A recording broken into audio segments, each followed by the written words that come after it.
Ja, lekker weer ze wat. Echt een gat in de loftsprong. Dat ben machtig. Dit er geen twijfel oer wezen. In Nijenwier binnen ze wies met het besluit. Juste Joen let waard bekend dat er definitief geen landelijk kabitverbod komt, maar dat er sketten worden mij op de plakken dat al badden. Een uitkomst dat FNP'er aan het Jelle Soepboer hut van maken had. In de Achterhoek en in Brabant is het traditie en wat het er ook in. Wilst er oren plakken in Nederland ben waar het eigenlijk helemaal geen traditie is en wat men er ook een broek van maatje wil vanwege het vuurwerkverbod. En dat mag je natuurlijk net hebben, want dan maak je daar brokken en krijg je alsnog een algeheel verbod. Ja, en dat moeten we natuurlijk voorkomen. En dus kunnen Roenom in Friesland de tarierings uiteen zetten. Om op 31 augustus knallend het hieruit te gaan.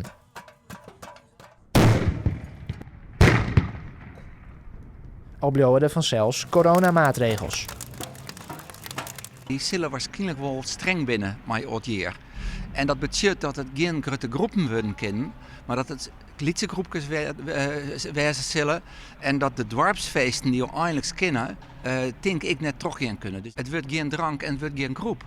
Het wordt lieds. Dus het kabinetszitten wordt echt oors als oors. De hele ordinij wordt oors als oors. In Nijenwier binnen ze er likwijls al klaar voor. De kabitploeg had een volslijn coronadraaiboek opgesteld. We moeten rekening houden met de oormeter, hygiëneplaken, dat mensen zelden schone handen kennen.